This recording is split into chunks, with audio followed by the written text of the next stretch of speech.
செய்திருக்கிறார்கள். இந்த 5 வருடத்திற்கு அதை நினைத்து வரிசையில் நின்று பொறுமையாக வாங்கி கொள்ளவும் நான் சொல்லுவேன். அவருக்கு 1000 கோடி நன்றி நான் சொல்லுவேன். என் ஏரியா சார்பாக நான் பாரதி நகர் 403 பாரதி நகர்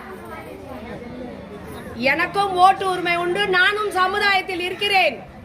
என்னை சமுதாயத்தில் வாழ வைத்தது என் தலைவர் திமுக தான்.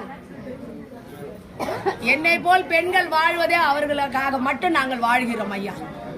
நிச்சயமாக நான் ஜெயிக்க வைப்பேன். என்னால் முடியும். என்ன செய்வீங்க? நான் செய்வேன். எனக்கு ஒன்றும் வேண்டாம் ஐயா. இப்ப செய்ததே போதுமான மனம் உள்ளது எனக்கு. நீங்க என்ன செய்வீங்க? உங்களுக்கு அவர்களுக்கு நானா என்னால் என்ன செய்ய முடியுமோ நல்லது நிச்சயமாக செய்வேன். நான் வாடகை வீட்டில் தான் இருக்கிறேன். இன்றைக்கு இரு நாளைக்கு போ என்றால் போகணும். ஆனால் என் கட்சியை நான் எந்த ஊருக்கு போனாலும் எந்த நாட்டுக்கு போனாலும் நான் விட்டு கொடுக்க மாட்டேன். நான் தமிழன் தான். ஆனாலும் இந்த தமிழனுடைய வார்த்தையை நான் வடநாட்டு வரைக்கும் சொல்லுவேன். நீ பேசும் தமிழ் நன்றாக உள்ளதே, உங்கள் தமிழ்நாடு நல்ல தமிழ் கற்றுக் கொடுத்தது என்று வடநாட்டில் சொல்லுகிறார்கள். ஏன் ஐயா காதில் ஓதுகிறீர்கள்? சரியில்லையா ஐயா? அவரு விஜய் பத்தி கேக்குறாரு. ஆஹா, நான் அல்ல ஐயோ, எனக்கு அதுக்கு ரொம்ப தூரம். நான் வரவில்லை. இதே ஆட்சி தான் வர வேண்டும். அவர்கள்லாம் இன்னும் ஒரு 40 வருஷத்துக்கு அப்புறம் வர சொல்லுங்கள் ஐயா. ஒன்றும் அவசரம் இல்லை. ஏன் விஜய் பிடிக்காத ஐயா?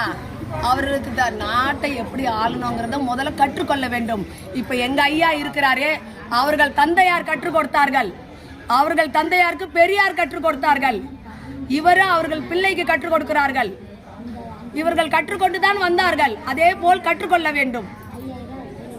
பெண்களுக்கு என்ன செய்ய வேண்டும், ஆண்களுக்கு என்ன செய்ய வேண்டும் என்று இவர்களுக்கு நன்றாக தெரியும்.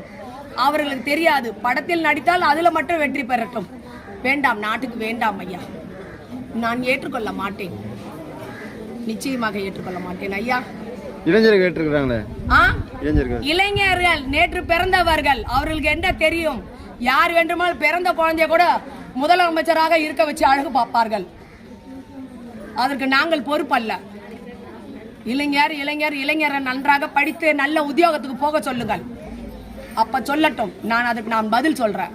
ஏன் புதியவர்கள் வரக்கூடாதா? பெரியவர்கள் புதியவர்கள் வேண்டாம் ஐயா. புதியவர்கள் கற்றுக்கொண்டு வரட்டும். கற்றுக்கொள்ளாமல் வந்தால் நிச்சயமாக கெட்ட பேர் வாங்குவார்கள். விஜயகாந்த் அப்படித்தான் சொன்னார்கள். அவர்கள் வந்தால் நான் மாற்றுவேன் என்று சொல்லி வர வைத்தார்கள். ஆனால் எத்தனை பேர் எவ்வளவு சொன்னார்கள்